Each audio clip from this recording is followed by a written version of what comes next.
तो ये था मेरा आखिरी दिन इस द्वारका नगरी में। वैसे तो मन भर आया था इधर से निकलते समय और निकलने का मन भी नहीं कर रहा था, पर अगले पड़ाव में जाने के लिए यहाँ से निकलना तो था।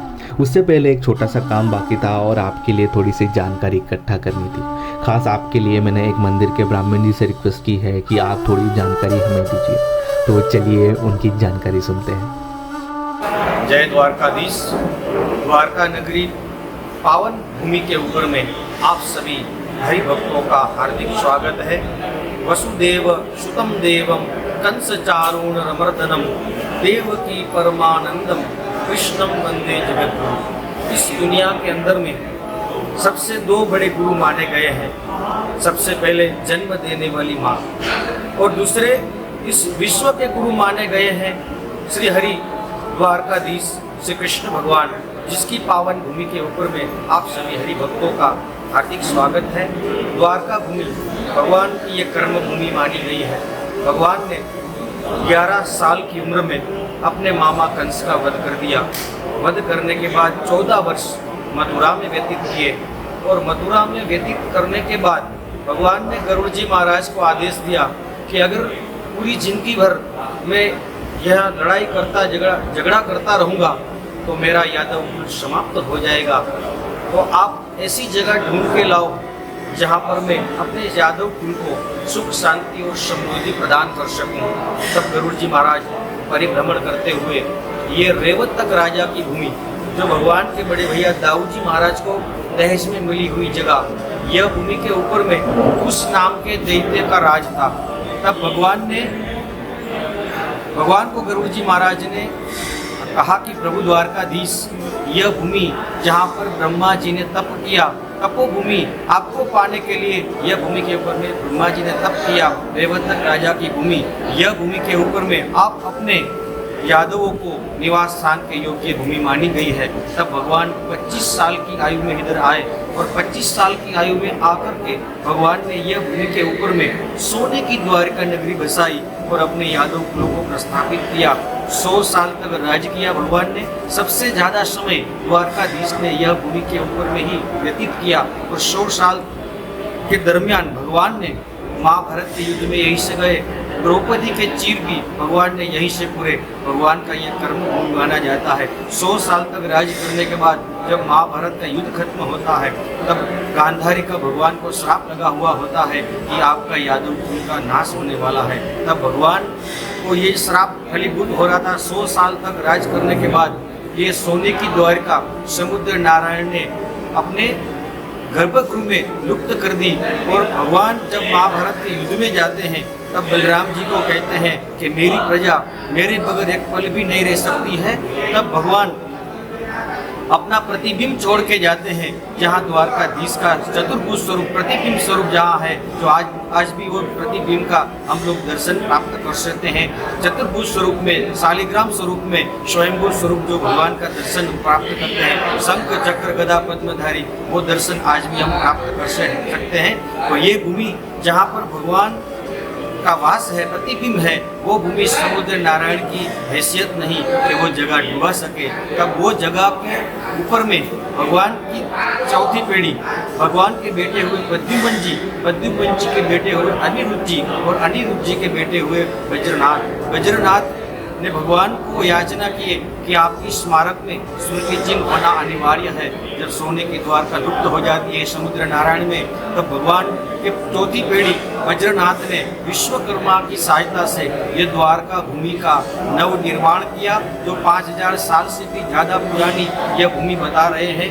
ये पुरानी द्वारका जो 4 धामों में बड़ा धाम, सप्तपुरियों में मोक्ष देने वाली मोक्षदायिनी द्वारका, मुख्यतः अपने 7 पुराने शहर बताए गए पवित्र शहर, जो अयोध्या, माया, मथुरा, काशी, कांची, अवंतिका, पुरी, द्वारावती, शैव, सप्ततापुरी मोक्षदायिनी। अयोध्या राजा रामचंद्र जी का जन्मभूमि, माया हरिद्वार को कहते हैं।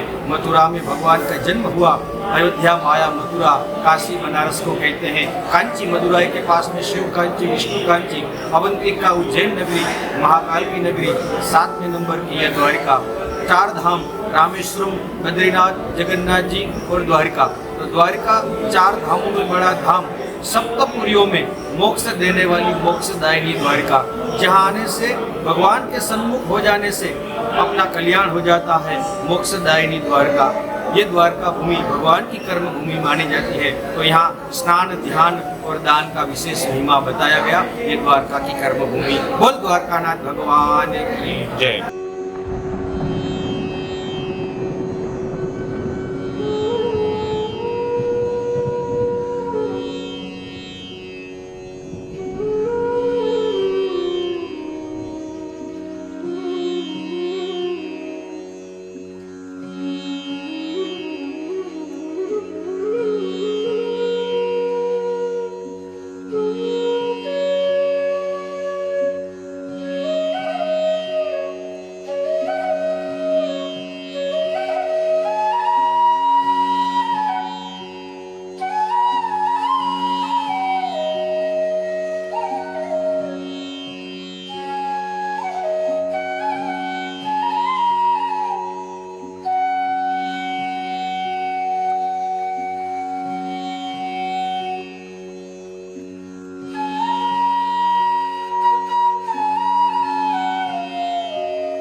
जस्ट तुलादान करके मंदिर में, तुलादान का मतलब है अपने वज़न का धान्य जो है वो दान करना मंदिर के लिए, गरीबों के लिए, वो इधर होता है। तो वो जस्ट अभी मैंने किया। इसके पहले जो आपने क्लिप देखा, तो अभी मैं जा रहा हूँ रुक्मिणी माता के मंदिर।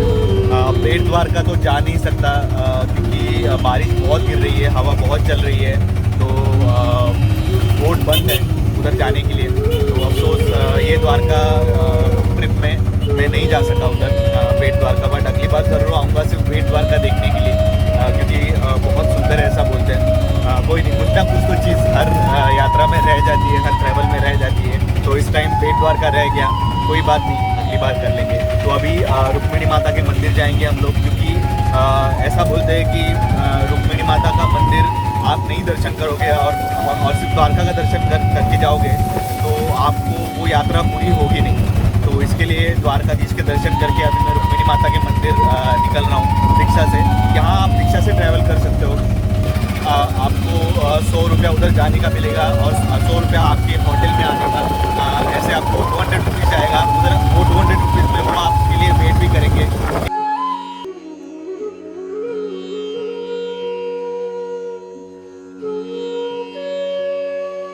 तो अभी पहुंच चुके हैं हम लोग रुक्मिणी मंदिर।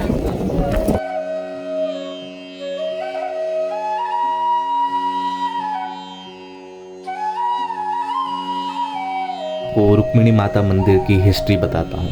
एक बार दुर्वासा मुनि द्वारका आए थे सारे धामों की यात्रा करके, पर दुर्वासा मुनि अपने गुस्से के लिए भी बहुत जाने जाते थे। ये बात कृष्ण को पता चली, तब उन्होंने उनको निमंत्रण भेजा। दुर्वासा मुनि ने शर्त रखी कि कृष्ण और रुक्मिणी देवी उनका रथ खींचेंगे और अपने महल लेके जाएंगे, तभी वो आएंगे। इसी तरह दोनों उनका रथ खींचने लगे, पर रुक्मिणी तो राजकुमारी थी, उनको इन सब की आदत नहीं थी। बीच में उनको प्यास लगी और उन्होंने कृष्ण से कहा कि मुझे पानी चाहिए। तो कृष्ण ने उधर ही अपने अंगूठे से ज़मीन पर प्रहार करके पानी निकाला और रुक्मिणी ने वो पी लिया। पर दुर्वासा मुनि बहुत गुस्सा हुए और बोला, मैं तुम्हारा मेहमान हूँ और तुमने मुझे पानी तक नहीं पूछा, और खुद ही पी गई। उन्होंने श्राप दे दिया कि आप दोनों कभी साथ में नहीं रहोगे। इस तरह रुक्मिणी देवी इस जगह पर आ गई और कई साल उन्होंने यही बिताए। यही वजह है कि रुक्मिणी देवी का मंदिर द्वारका मंदिर से दूर है। तो अभी रुक्मिणी माता का मंदिर हो गया है, ये मेरे पीछे रुक्मिणी माता का मंदिर। तो अभी हम लोग निकलते हैं, वापस होटल में जाते हैं। ये कौन सा बस है कौन सा नहीं है, उसके हिसाब से आगे बढ़ेंगे जूनागढ़ के लिए। तो अभी आपको सीधा मिलता हूँ होटल में। है पूरा भीग गया हूँ। आज भी बारिश हो रहा था एक्चुअली, बट मैंने सोचा अभी बारिश तो होगा ही, अंदर रुक के कोई मतलब नहीं है। तो मैं बाहर निकला, तुलादान किया, फिर से कृष्ण का दर्शन किया। तो अभी हम लोग पैक करेंगे, चेकआउट था 11 बजे का। पैक करके मैं देखूंगा जाके कौन सा बस जूनागढ़ जाता है, क्योंकि अभी मुझे जाना है गिरना, कि पूनम की रात है, पूर्णिमा है आज। तो उसकी वजह से उधर जाना बहुत ऑस्पिशियस माना जाता है। मुझे लगा था आज इधर ख़त्म नहीं होगा, बट ख़त्म हो गया। तो अभी मैं आपको सीधा मिलता हूँ जूनागढ़ जाने वाली बस में। पहले बस देख के आता हूँ और फिर आपसे बात करता हूँ। ये जीन्स मैंने धोया था, मुझे लगा सूख जाएगा, बट बिल्कुल सूखा नहीं है, तो जुगाड़ लगाना पड़ रहा है। ये जो मेरा बैग का रेन कवर है उसके अंदर डाल के मैं जूनागढ़ जाके वो कॉटन में सुखाऊंगा।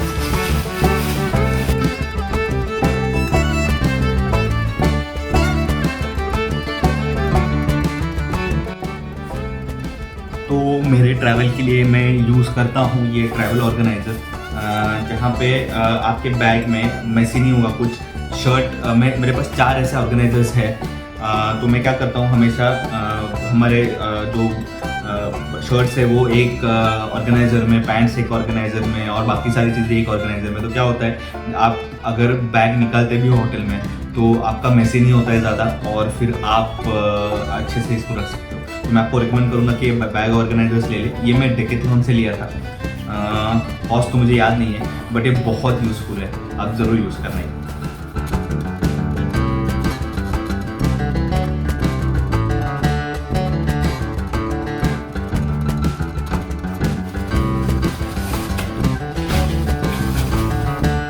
ये मेरा बैग रेडी। तो बाय बाय ये रूम को और बाय बाय द्वारका को।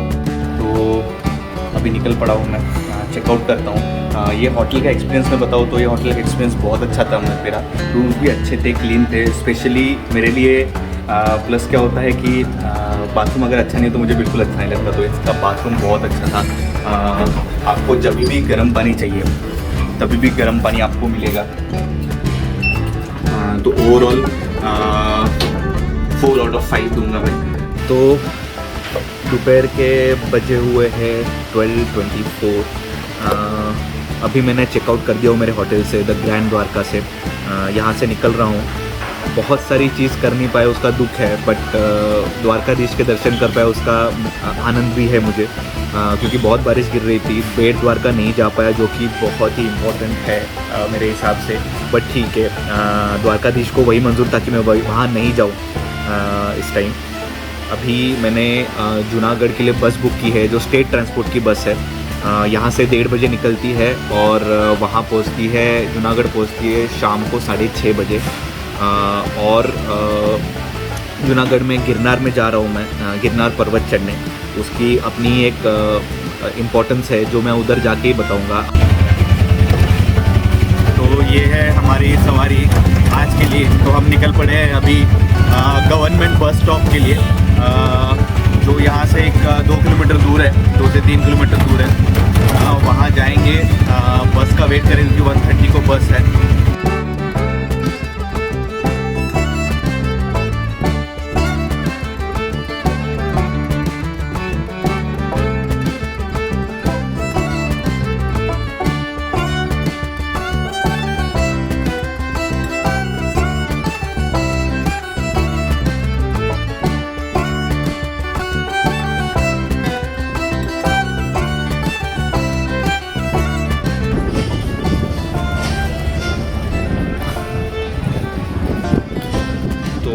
ये है जूनागढ़ के लिए जाने वाला बस स्टॉप, द्वारका का bus station, government bus station. हमारी बस वैसे लग चुकी है। अभी मैं जाके अंदर बैठता हूँ और आपको दिखाता हूँ कि बस कैसी है। आपको स्टेट ट्रांसपोर्ट है तो आपको पता ही होगा कि वो कैसे बसेस होंगी। तो अभी GRTC की बस में बैठ चुका हूँ मैं जूनागढ़ जाने के लिए। वैसे काफ़ी साफ़ सुथरी है, कोई प्रॉब्लम तो है नहीं।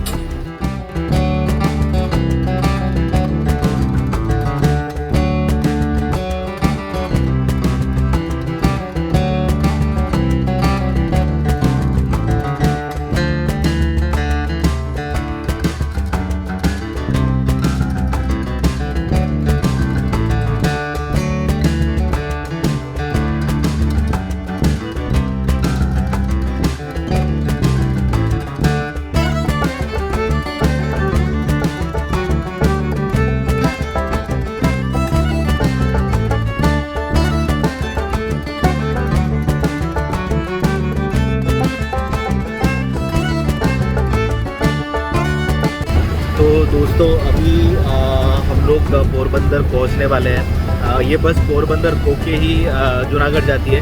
बट आपको एक चीज़ बता दूं, ये पूरा हाईवे पे मैंने एक भी खड्डा नहीं देखा है। और दूसरी बात ये है कि हर साइड में मुझे कम से कम अब तक 200 विंड मिल्स दिखे हैं। तो आप सोच सकते हैं कि कितने विंड मिल्स है यहाँ पे। और हर एक विंड मिल में देख रहा हूँ घूम रहा है, और हर मतलब नज़रों के सामने से विंड मिल हट ही नहीं रही, इतने विंड मिल्स है। तो 200 तो मैं कम बोल रहा हूँ, उससे ही ज़्यादा रहेंगे। तो आप अगर कभी ये रोड पे ट्रैवल करते हो तो विंड मिल्स ज़रूर देखना, बहुत सारे दिखेंगे आपको।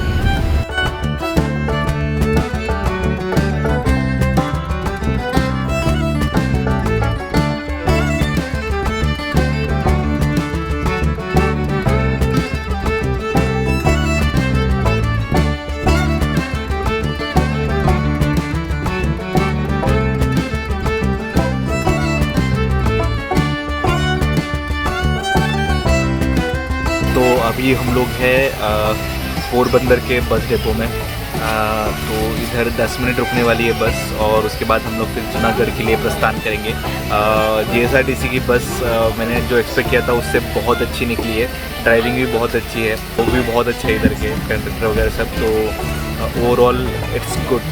अगर आपको एकदम ही साफ़ सफाई चाहिए तो फिर आपके लिए बस नहीं है, बट एक नॉर्मल ट्रैवल के लिए बहुत ही अच्छी बस है ये।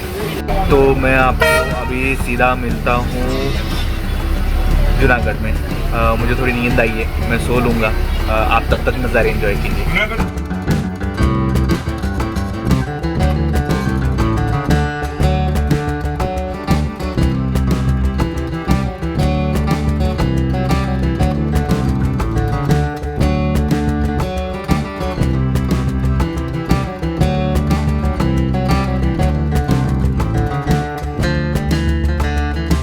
तो जूनागढ़ पहुंच चुके हैं हम लोग। अभी मेरा होटल इधर से अराउंड 1.6 किलोमीटर है। तो मैं कोई रिक्शा देखता हूँ और फिर आपसे बात करता हूँ। इनफैक्ट मैं होटल में पहुँच के आपसे बात करूँ कि ये शहर का मुझे कुछ मालूम नहीं है, तो जस्ट मुझे एक 10 मिनट दीजिए, मैं आपसे बात करता हूँ। गुड इवनिंग दोस्तों, एक्चुअली गुड नाइट है, 9:30 हो चुके हैं। बट मेरा दिन आज मैं शुरुआत करने जा रहा हूँ। जैसे कि आपने पहले देखा, मैं शाम को 6:30 बजे जूनागढ़ पहुंच गया था। जूनागढ़ इसलिए पहुंचा था कि मुझे गिरनार पर्वत में जाना है, और उधर जो श्री दत्त गुरु है उनके जो पादुका है उनको स्पर्श करके उनका आशीर्वाद लेके आना है। तो अभी मैं निकलूँगा कुछ खाने के लिए।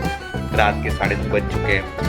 उसके बाद मैं जाऊंगा, मेरी जो दोस्त है, मैंने आपको बोला था इसके पहले, एक दोस्त है जो बदलापुर से आई है महाराष्ट्र में। सो वो ऊपर चढ़ने वाली है मेरे साथ, और उनके साथ और एक 10-15 लोगों का ग्रुप है। तो उनके साथ ही मैं ऊपर चढ़ने वाला हूँ। रात को 12 बजे स्टार्ट करेंगे और सुबह 5-5:30 बजे तक हम लोग उधर पहुँच जाएंगे। 10,000 सीढ़ियाँ है, और उसके पहले भी बहुत सारा चढ़ना है। तो अभी मैं रात को तो मालूम नहीं मैं आपको कुछ दिखा पाऊँ या नहीं, बट मैं आपके साथ बातें करते रहूँगा व्लॉग में। अगर लाइट नहीं रहा तो मेरे मोबाइल का लाइट तो है। तो ये गिरनार ट्रिप मुझे स्पॉन्सर किया गया था दुर्ग मल्हार की ओर से। इसके ऊपर और जानकारी मैं अगले वीडियो में दूंगा। साक्षात् परब्रह्म तस्मै श्री गुरवे